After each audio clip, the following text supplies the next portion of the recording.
श्रीगुरुभ्यो नमः। हरि ओम्।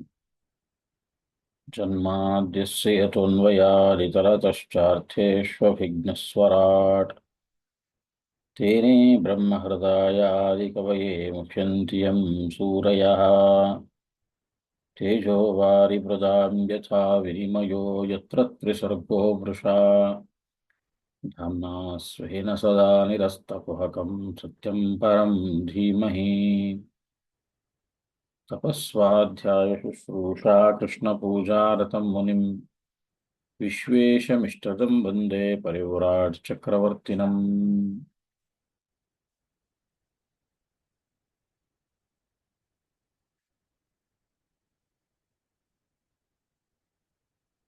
ಕಂಸ ದೇವಕಿಯನ್ನ ನೋಡಿದ್ದ. ದೇವಕಿಯಲ್ಲಿ ಹಿಂದೆಂದೂ ಕಾಣದ ವಿಪರೀತವಾಗಿರತಕ್ಕಂತಹ ತೇಜಸ್ಸು ಇದೆ ಅನ್ನುವಂಥದ್ದು ಅವನಿಗೆ ಮನವರಿಕೆ ಆಗಿದೆ. ನನ್ನನ್ನ ಕೊಲ್ಲುವ ವ್ಯಕ್ತಿ ಈಗ ದೇವಕಿಯಲ್ಲಿ ಸನ್ನಿಹಿತನಾಗಿದ್ದಾನೆ ಅನ್ನೋದನ್ನು ಅರ್ಥ ಮಾಡಿಕೊಂಡಿದ್ದಾನೆ. ಇದ್ರೆ ಏನ್ ಮಾಡಬಹುದು ಈ ಸಂದರ್ಭದಲ್ಲಿ? ಈ ಮಧ್ಯ ತಸ್ಮಿನ್ ಘಟನೀಯ ಮಾಶುಮೆ, ಈ ಸಂದರ್ಭದಲ್ಲಿ ನಾನು ಏನು ಮಾಡಬಹುದು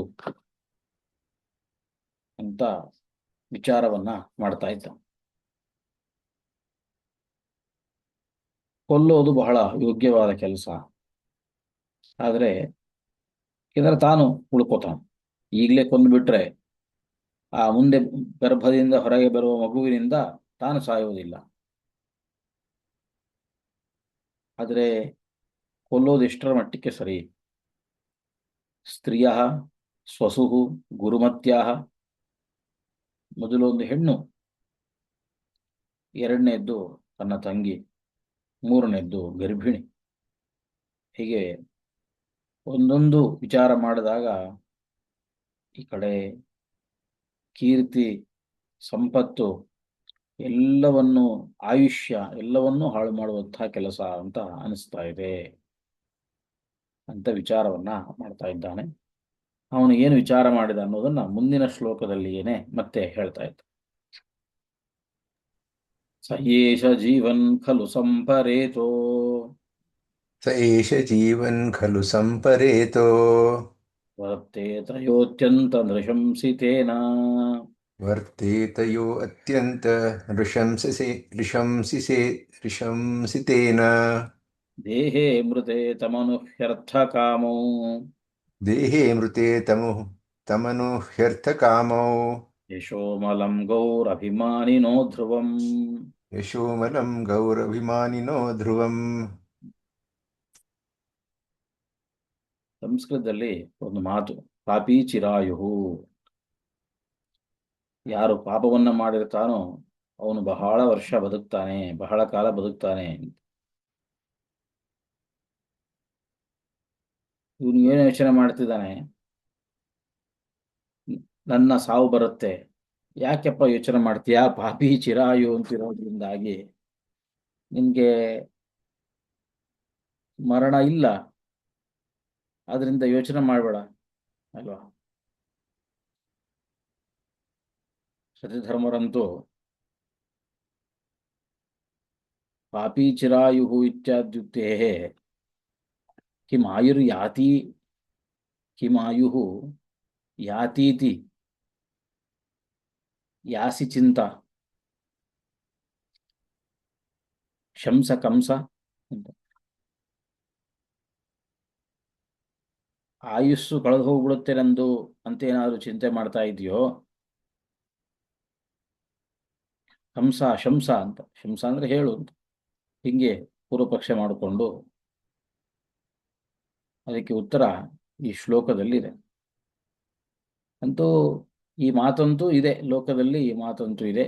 ಪಾಪಿಯಾದವನು ಚಿರಾಗಿಯಾಗಿರ್ತಾನೆ ಅಂತಿರೋದ್ರಿಂದಾಗಿ ಎಷ್ಟೇ ಕಷ್ಟ ಕೆಟ್ಟ ಕೆಲಸಗಳನ್ನ ಮಾಡಿದ್ರು ಕೂಡ ದೀರ್ಘಾಯುಷ್ಯ ಅನ್ನೋದು ಇದ್ದೇ ಇರುತ್ತೆ. ಆದ್ರಿಂದ ನೀನೇನು ಯೋಚನೆ ಮಾಡಬೇಕಾಗಿಲ್ಲ, ನನ್ನ ಆಯುಷ್ಯ ಹೋಗುತ್ತೆ ಅಂತ ಯೋಚನೆ ಮಾಡಬೇಕಾಗಿಲ್ಲ, ಬೇಕಾದ್ರೆ ಕೊಂದು ಬಿಡಬಹುದು ದೇವಕಿಯನ್ನ ಅನ್ನೋ ಪ್ರಶ್ನೆಗೆ ಉತ್ತರ ಈ ಶ್ಲೋಕದಲ್ಲಿದೆ. ಸಯೇಷ ಜೀವನ್ ಖಲು ಸಂಪರೇತಃ. ಜೀವಂತವಾಗಿದ್ರು, ಜೀವನ್ ಅಂದರೆ ಜೀವಂತವಾಗಿದ್ದರೂ ಸಂಪರೇತಃ ಮೃತನಾದಂತೆ, ಜೀವನ್ಮೃತ ಅಂತೀವಲ್ಲ ಹಾಗೆ ಇರ್ತಾನೆ.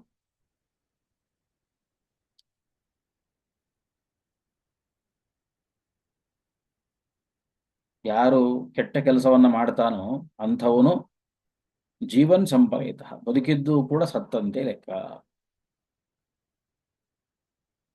ಅಷ್ಟೇ ಅಲ್ಲ,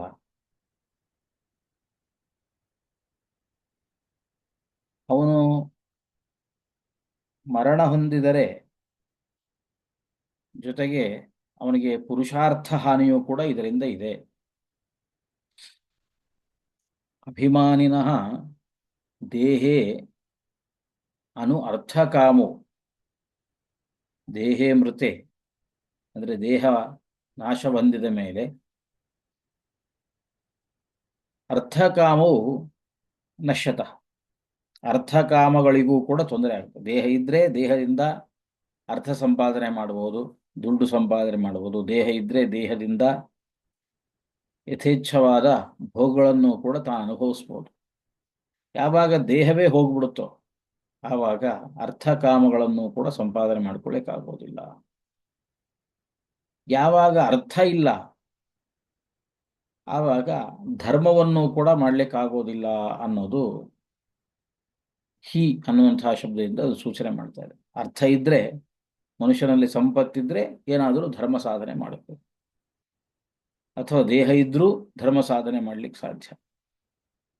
ಅರ್ಥವೂ ಇಲ್ಲ, ಕಡೆ ದೇಹವೂ ಇಲ್ಲ ಅಂತಂದಮೇಲೆ ಯಥಾ ಪ್ರಕಾರವಾಗಿ ಧರ್ಮ ಸಾಧನೆಯನ್ನು ಕೂಡ ಮಾಡಲಿಕ್ಕೆ ಆಗೋದಿಲ್ಲ. ಅಂತಂದಮೇಲೆ ಮುಂದೆ ಯಾವುದೇ ಲೋಕಗಳು, ಉತ್ತಮ ಲೋಕಗಳು ಕೂಡ ಅವನಿಗೆ ಸಿಕ್ಕೋದಿಲ್ಲ. ಅಷ್ಟೇ ಅಲ್ಲದೇನೆ ಯಾರು ಮಾನಿನ ಈ ದೇಹಾಭಿಮಾನಿಯಾಗಿರತಕ್ಕಂಥ ಜೀವನಿದ್ದಾನೋ ಅವನ ಅಮಲಂ ಯಶಃ ನಶ್ಯತಿ, ಅವನ ಕೀರ್ತಿಯೂ ಇದರಿಂದ ಹಾಳಾಗುತ್ತೆ. ಏನಾದರೂ ಕೆಟ್ಟ ಕೆಲಸವನ್ನ ಮಾಡಿದರೆ ಕೀರ್ತಿಯೂ ಹಾಳಾಗುತ್ತೆ.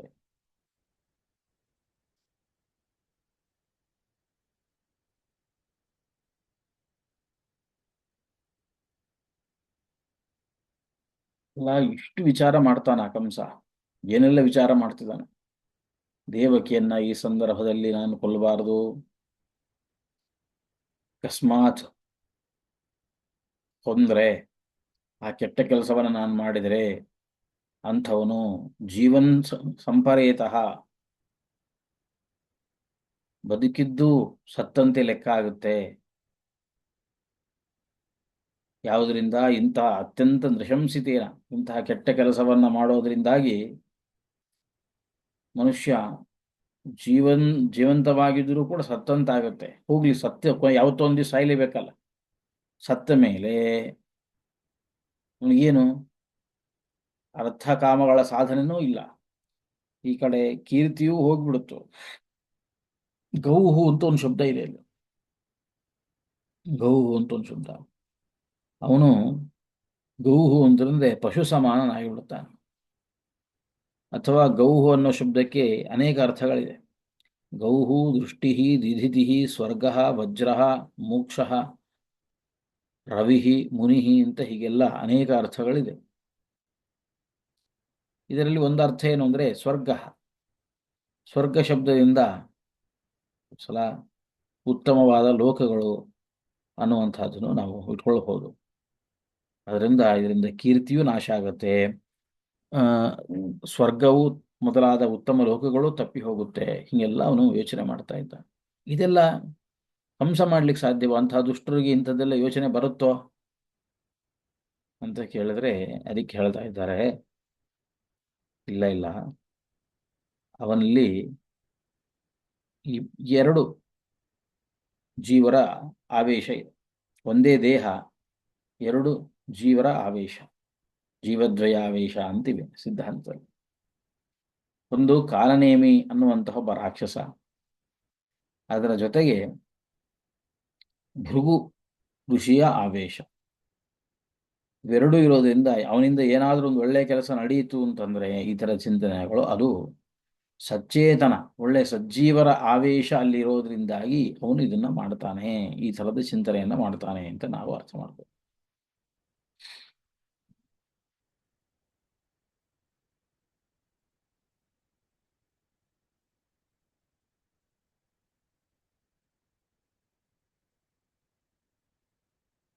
ಇತಿ ಘೋರತಮಾದ್ಭಾವಾತ್ ಇತಿ ಘೋರತಮಾತ್ ಭಾವಾತ್ ತನ್ನಿವೃತ್ತ ಸ್ವಯಂ ಪ್ರಭು ಸನ್ನಿವೃತ್ತಃ ಸ್ವಯಂ ಪ್ರಭುಃ ಆಸ್ತೆ ಪ್ರತೀಕ್ಷಂಸ್ತಜ್ಜನ್ಮ ಆಸ್ತೆ ಪ್ರತೀಕ್ಷಸ್ತಜ್ಜನ್ಮ ಹರೇರ್ವೈರಾನುಬಂಧವಿತ್.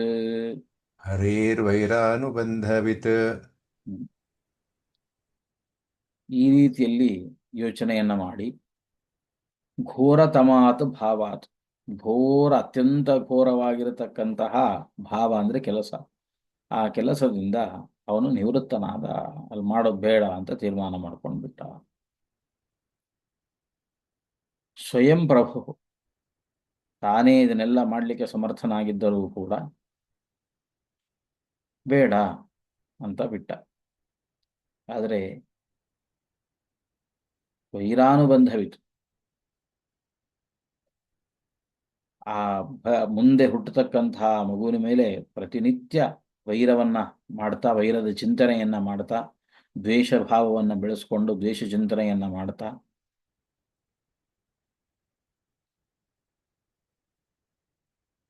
ತಜ್ಜನ್ಮ ಪ್ರತೀಕ್ಷನ್ ಹರೇಹೇ ತಜ್ಜನ್ಮ ಪ್ರತೀಕ್ಷಂ ಆಸ್ತೆ,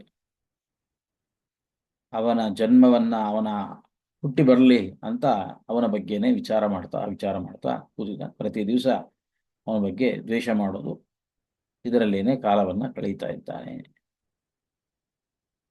ಈ ವೈರಾನುಬಂಧ ಯಾರಿಗೆ? ಕಾಲನೇಮಿ ಎನ್ನುವಂತಹ ದುಷ್ಟನಿಗೆ. ಸಚ್ಚಿಂತನೆ ಬಂದದ್ದು ಯಾರಿಗೆ? ಅದು ಭೃಗು ಅನ್ನುವಂತಹ ಜೀವನಿಗೆ ಅಂತ ಈ ರೀತಿಯಾಗಿ ನಾವು ಅರ್ಥ ಮಾಡ್ಬೋದು. ಆಸೀನ ಸಂವಿಶಂಸ್ತಿಷ್ಠನ್ ಆಸೀನ ಸಂವಿಶಂಸಿಷ್ಠಂ ಕುಂಜಾನಃ ಪರ್ಯಟನ್ ಪಿಬನ್ ಕುಂಜಾನಃ ಪರ್ಯಟನ್ ಪಿಬನ್ ಚಿಂತಯಾನೋ ಹೃಷೀಕೇಶಂ ಚಿಂತಯಾನೋ ಹೃಷೀಕೇಶಂ ಪಶ್ಯತ್ತನ್ಮಯಂ ಜಗತ್. ಪಶ್ಯತ್ತನ್ಮಯಂ ಜಗತ್.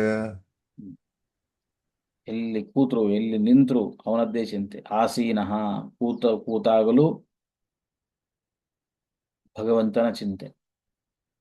ಸಂವಿಶನ್ ಎಲ್ಲಾದರೂ ಪ್ರವೇಶ ಮಾಡುವಾಗ, ಊಟ ಮಾಡುವಾಗ, ಭುಂಜಾನಃ ಪರ್ಯಟನ್ ಸಂಚಾರ ಮಾಡುವಾಗ, ಪಿಬನ್ ಏನಾದರೂ ಕುಡಿತಾ ಇರುವಾಗ, ಅಂದರೆ ಒಟ್ಟಾರೆ ಸರ್ವಕಾಲದಲ್ಲಿಯೂ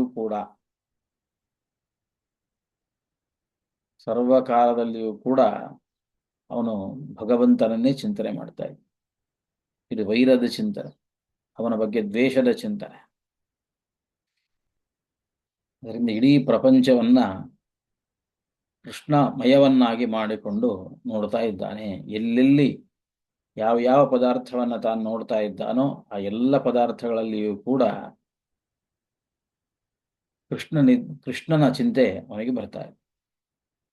ಎಲ್ಲಿ ಯಾವಾಗ ಬಂದು ಕೊಂದು ಹಾಕ್ಬಿಡ್ತಾನೋ ಅನ್ನೋ ಹೆದರಿಕೆ, ಕೊಂದು ಹಾಕ್ಬಿಡ್ತಾನಲ್ಲ ಅಂತ ದ್ವೇಷ, ಹೀಗೆ ಎಲ್ಲ ಕಡೆಯಲ್ಲಿಯೂ ಕೂಡ ಭಗವಂತನನ್ನೇ ಕಾಣ್ತಾ ಇದ್ದಾನೆ. ಇಲ್ಲಿ ಹೃಷೀಕೇಶಂ ಅನ್ನೋ ಶಬ್ದವನ್ನು ಬಳಸಿದ್ದಾರೆ. ಹೃಷೀಕ ಅನ್ನುವಂತಂದ್ರೆ ಇಂದ್ರಿಯಗಳು ಅಂತ ಅರ್ಥ. ಇಂದ್ರಿಯಗಳನ್ನ ಈಶ ಅಂದ್ರೆ ನಿಯಮನ ಮಾಡುವ, ನಮ್ಮ ಎಲ್ಲರ ಇಂದ್ರಿಯಗಳನ್ನ ನಿಯಮನ ಮಾಡ್ತಾನಾದ್ರಿಂದಾಗಿ ಭಗವಂತನಿಗೆ ಹೃಷೀಕೇಶ ಅನ್ನುವಂತಹ ಹೆಸರು ಅತ್ಯಂತ ಅನ್ವರ್ಥವಾಗಿರತಕ್ಕಂತಹದ್ದು.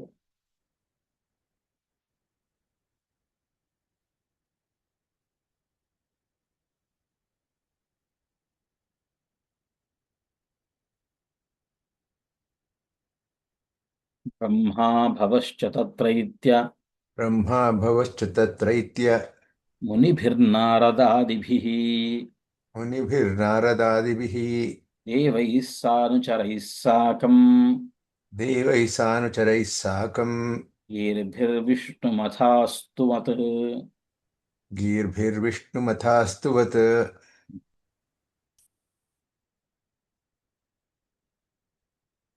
ಆಮೇಲೆ ದೇವಕಿಯಲ್ಲಿ ಭಗವಂತ ಸನ್ನಿಹಿತನಾಗಿದ್ದಾನೆ ಅಂತ ತಿಳಿದು ಬ್ರಹ್ಮ ರುದ್ರ ಅನೇಕ ದೇವತೆಗಳು ಋಷಿಮುನಿಗಳು ಎಲ್ಲರೂ ಕೂಡ ಅಲ್ಲಿಗೆ ಬಂದು ಭಗವಂತನನ್ನು ಸ್ತೋತ್ರ ಮಾಡಿದರು.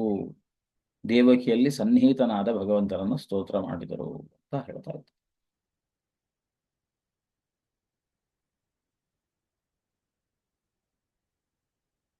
ಗರ್ಭಕಂ ಅರ್ಭಕಂ, ಆ ದೇವಕಿಯ ಗರ್ಭದಲ್ಲಿರತಕ್ಕಂತಹ ಮಗುವನ್ನು ಹಿರಣ್ಯ ಗರ್ಭನು ಅಂದ್ರೆ ಬ್ರಹ್ಮನು ಅಲ್ಲಿಗೆ ಬಂದು ಸ್ತೋತ್ರ ಮಾಡಿದ ಅಂತ ಹೇಳ್ತಾ ಇದ್ರು.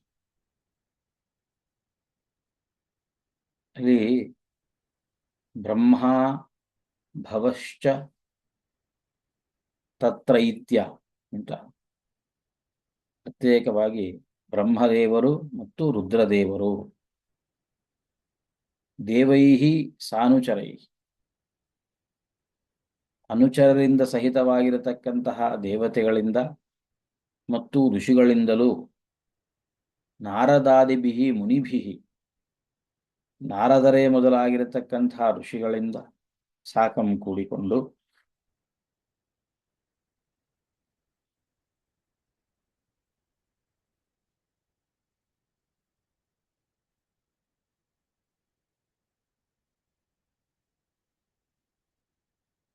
ಗೀರ್ಭಿಹಿ, ಗೀರ್ಭಿಹಿ ಅಂತಂದ್ರೆ ಮಾತುಗಳಿಂದ ಅಸ್ತುವನ್ ಸ್ತೋತ್ರ ಮಾಡಿದರು ಅಂತ ಈ ರೀತಿಯಾಗಿ ಅರ್ಥ.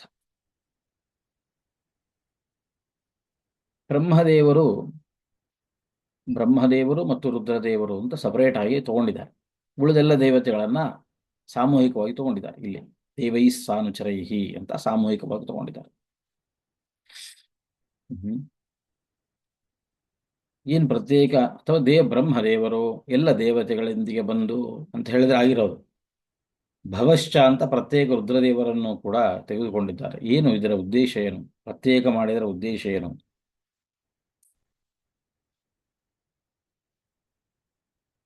ಅಂತಂದ್ರೆ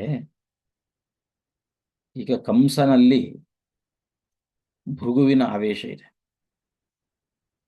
ಈ ಭೃಗು ಮಹರ್ಷಿ ಹಿಂದೆ ಒಂದು ಕೆಲಸವನ್ನ ಮಾಡಿರ್ತಾನೆ. ಏನು, ಯಾರು ಸರ್ವೋತ್ತಮ ದೇವತೆ ಅಂತ ಪರೀಕ್ಷೆ ಮಾಡಬೇಕು ಅಂತ ರುದ್ರದೇವರ ಲೋಕಕ್ಕೆ ಹೋಗ್ತಾನೆ. ರುದ್ರದೇವರು ಇವನನ್ನ ಭೃಗು ಮಹರ್ಷಿ ಬಂದಿರೋದನ್ನ ಗಮನಿಸೋದಿಲ್ಲ. ಬ್ರಹ್ಮಲೋಕಕ್ಕೆ ಹೋಗ್ತಾನೆ. ಬ್ರಹ್ಮದೇವರು ಕೂಡ ಇದನ್ನು ಗಮನಿಸೋದಿಲ್ಲ. ಅವರಿಗೆಲ್ಲ ಶಾಪ ಕೊಡ್ತಾನೆ. ರುದ್ರದೇವರಿಗೆ ಒಂದು ಶಾಪ, ಬ್ರಹ್ಮದೇವರಿಗೆ ಒಂದು ಶಾಪ ಕೊಡ್ತಾನೆ. ಆಮೇಲೆ ವೈಕುಂಠ ಲೋಕಕ್ಕೆ ಹೋಗ್ತಾನೆ.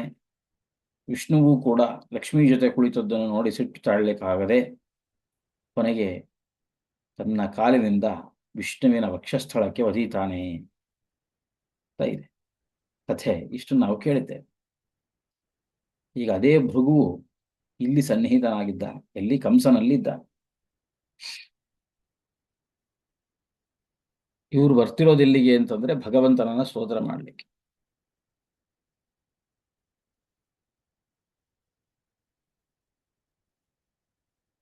ಯಾಕೆ ಇದೆರಡನ್ನ ಸಪರೇಟ್ ಮಾಡಿ ಬ್ರಹ್ಮ ಮತ್ತು ಭವ ರುದ್ರದೇವರು ಅಂತ ಯಾಕೆ ಸಪರೇಟ್ ಮಾಡಿ ಹೇಳಿದ್ದಾರೆ ಅಂತಂದ್ರೆ, ಬ್ರಹ್ಮದೇವರು ರುದ್ರದೇವರಿಗೆ ಹೇಳ್ತಾ ಇದ್ದಾರೆ, ನೋಡಿ, ಕಾಲಿನಿಂದ ಒದಿಸಿಕೊಂಡ್ರೂ ಕೂಡ ಭಗವಂತ ಆ ಭೃಗು ಮಹರ್ಷಿಗೆ ಸಮ್ಮಾನವನ್ನ ಮಾಡಿ ಕಳಿಸಿದ್ದಾನೆ.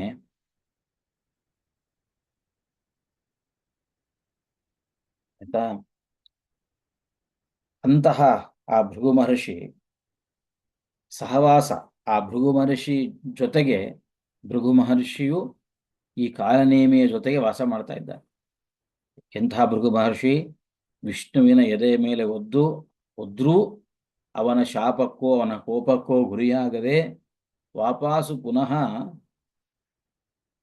ತಾನೇ ವಿಷ್ಣುವೇ ಅವರ ಸಮ್ಮಾನವನ್ನು ಮಾಡಿ ಕಳಿಸಿದ್ದಾನೆ. ಹಾಗೆ ಭಗವಂತರ ಸಮ್ಮಾನಕ್ಕೆ ಪಾತ್ರನಾಗಿದ್ದಾನೆ ಭೃಗು ಮಹರ್ಷಿ. ಅಂತಹ ಭೃಗು ಮಹರ್ಷಿಯ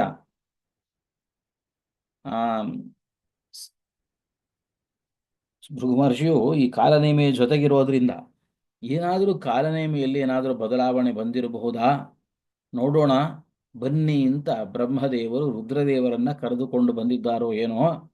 ಅದಕ್ಕೆ ಬ್ರಹ್ಮ ಭವಶ್ಚ ತತ್ರೈತ್ಯ ಅಂತ ಬ್ರಹ್ಮ ಮತ್ತು ರುದ್ರ ಅನ್ನೋದನ್ನು ಮಾತ್ರ ಸಪರೇಟ್ ಮಾಡಿ ಹೇಳಿದ್ದಾರೆ, ಪ್ರತ್ಯೇಕಿಸಿ ಹೇಳಿದ್ದಾರೆ ಅಂತ ಒಂದರ್ಥ.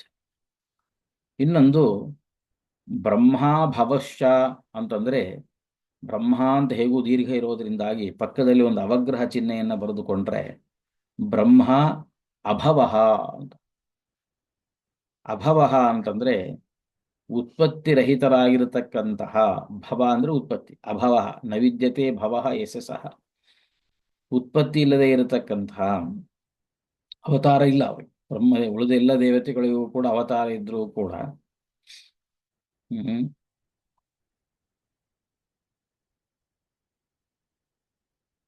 ಹೇಗೆ ಉಳಿದ ದೇವತೆಗಳಿಗೆ ಅವತಾರ ಇದೆ, ಅವತಾರವನ್ನು ಮಾಡಿ ಅವರು ಭಗವಂತನ ಸೇವೆಯನ್ನು ಮಾಡಬಹುದು, ಆದರೆ ಬ್ರಹ್ಮದೇವರಿಗೆ ಅವತಾರ ಇಲ್ಲ ಅನ್ನೋದನ್ನು ತಿಳಿಸುವುದಕ್ಕೋಸ್ಕರವಾಗಿ ಅಭವಃ ಅನ್ನೋದು ಬ್ರಹ್ಮದೇವರಿಗೆ ವಿಶೇಷಣ. ಉತ್ಪತ್ತಿರಹಿತರಾಗಿರತಕ್ಕಂತಹ, ಅವತಾರ ಶೂನ್ಯರಾಗಿರತಕ್ಕಂತಹ, ಬ್ರಹ್ಮಣೋನ ಅವತಾರೋಸ್ತಿ, ಬ್ರಹ್ಮದೇವರಿಗೆ ಅವತಾರ ಇಲ್ಲ, ಅವತಾರ ರಹಿತರಾಗಿರತಕ್ಕಂತಹ ಬ್ರಹ್ಮದೇವರು ಅಂತ ಈ ರೀತಿಯಾಗಿ ಆ ವಿಶೇಷಣವನ್ನು ಕೂಡ ಅಲ್ಲಿ ತಿಳಿಸಿಕೊಡ್ತಾ ಇದ್ದಾರೆ ಎಂಬುದನ್ನು ನಾವು ಅರ್ಥ ಮಾಡಬಹುದು. ಗೀರ್ಭಿರ್ವೃಷಣಂ ಗೀರ್ಭಿರ್ವಿಷ್ಣುಮಥಾಸ್ತುವನ್ ಅಂತಿದೆ. ಭಗವಂತನನ್ನ ಸ್ತೋತ್ರ ಮಾಡಿದ. ಗೀರ್ಭಿಹಿ ಅಂತ ಬಹುವಚನವನ್ನ ಬಳಸಿದ್ದಾರೆ. ಮಾತಿನಿಂದ ಸ್ತೋತ್ರ ಮಾಡಿದ ಅಂತ ಸಾಕು, ಮಾತುಗಳಿಂದ ಸ್ತೋತ್ರ ಮಾಡಿದ ಅಂತ ಬಹುವಚನವನ್ನು ಯಾಕೆ ಬಳಸ್ತಿದ್ದಾರೆ ಅಂತಂದ್ರೆ, ಅಲ್ಲಿ ಅನೇಕ ಜನ ನೆರೆದಿದ್ದಾರಲ್ವಾ. ಬ್ರಹ್ಮದೇವರಿದ್ದಾರೆ, ರುದ್ರದೇವರಿದ್ದಾರೆ, ದೇವತೆಗಳಿದ್ದಾರೆ, ಅವರ ಅನುಚರರಿದ್ದಾರೆ, ನಾರದಾದಿ ಋಷಿಗಳಿದ್ದಾರೆ. ಒಬ್ಬೊಬ್ಬರ ಒಂದೊಂದು ಮಾತು ಅಂತ ಇಟ್ಟುಕೊಂಡ್ರು ಅದು ಅನೇಕ ಮಾತುಗಳಾಗುತ್ತೆ. ಅದರಿಂದಾಗಿ ಗೀರ್ಭಿಹಿ ಅಂತ ಬಹುವಚನವನ್ನು ಕೂಡ ಇಲ್ಲಿ ಬಳಸಿದ್ದಾರೆ. ಹಾಗಾಗಿ ಒಟ್ಟು ಬ್ರಹ್ಮಾದಿ ದೇವತೆಗಳು ಅಲ್ಲಿಗೆ ಬಂದು ಸ್ತೋತ್ರ ಮಾಡಲಿಕ್ಕೆ ಉದ್ಯುಕ್ತರಾಗಿದ್ದಾರೆ. ಬ್ರಹ್ಮ ಮತ್ತು ಭವ ಪ್ರತ್ಯೇಕ ಇಬ್ಬರನ್ನೂ ಕೂಡ ಉಲ್ಲೇಖಿಸುವ ಉದ್ದೇಶ ಏನು ಅನ್ನೋದನ್ನು ಹೇಳಿದರು.